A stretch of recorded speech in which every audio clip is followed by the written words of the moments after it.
అందరికీ నమస్తే అండి. ఎవరైనా సరే రాష్ట్రానికి పరిశ్రమలు రావాలి, పెట్టుబడులు రావాలి, రాష్ట్రంలో ఉన్న నిరుద్యోగ యువతకి ఉపాధి అవకాశాలు కలగాలి, ఉద్యోగాలు రావాలనే కదా కోరుకునేది. కానీ దీనికి పూర్తిగా ఆపోజిట్ అండి మా పేటీఎం బ్యాచ్ కానీ లేదంటే వైసీపీ నాయకులు కానీ. మీకు ఒక వీడియో వినిపిస్తాయి ఇక్కడ, అది పేరు ఏదో ఉంటుంది, విజయ్ కేసరి ఏదో ఉంటుంది. అటు డైరెక్ట్గా ప్రభుత్వం 21 ఎకరాలు 99 పైసలకి టీసీఎస్ కంపెనీకి అమ్మేసిందని మాట్లాడుతున్నాడు. వాడికి లీజుకి అమ్మేస్తానికి వ్యత్యాసం తెలియదు, వాడికి తేడా తెలియదు. వాడు ఏడుపు చూడండి ఒకసారి వినిపిస్తా. లొకేషన్ లో అంత కాస్ట్లీ రియల్ ఎస్టేట్ ఉండే ఏరియాలో 21 ఏకర్స్ ని మీరు 99 పైసలకి ఎలా అమ్మేశారు?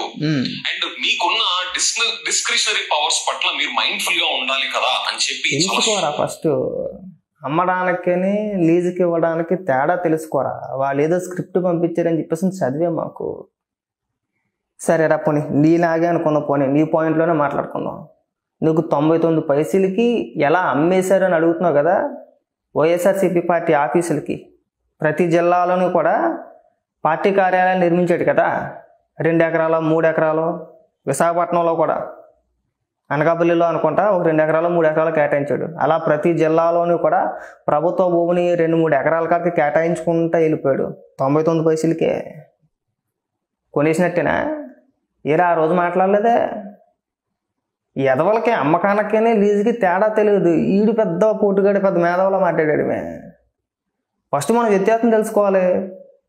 ప్రభుత్వాల కంపెనీకి భూములు లీజుకి ఇస్తాయా లేదంటే అమ్మేస్తాయా అనేది మనం తెలుసుకొని అవ్వాలి. అది మనకు తెలియ అవసరం లేదు. ఊరికే మనం ఏది పడితే అది మాట్లాడితే అయిపోద్దా? ఎక్కడైనా కానీ ప్రభుత్వం చెప్పిందా మేము అమ్మేసామని చెప్పేసి అని? ప్రభుత్వం భూమి కేటాయించింది, లీజుకి ఇచ్చింది. తప్పే ఉంది అందులో. రాష్ట్రంలో ఉన్న యువతకు ఉద్యోగ అవకాశాలు కలగాలి, ఉపాధి దొరకాలి. 1-2 కాదు కదా, ఏకంగా 12,000 మందికి ఉపాధి దొరుకుద్ది.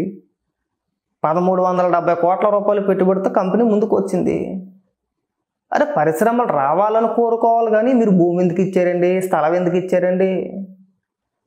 మన జగన్మోహన్ రెడ్డి లాగా సేల్ డీడీలు ఇచ్చేయలేదు కదా. ఏ కంపెనీకి పడితే ఆ కంపెనీకి రాసిచ్చేయలేదు, పూర్తిగా రాసిచ్చేయలేదు. మన జగన్మోహన్ రెడ్డి రాసిచ్చేసాడు సొంత కంపెనీలకే.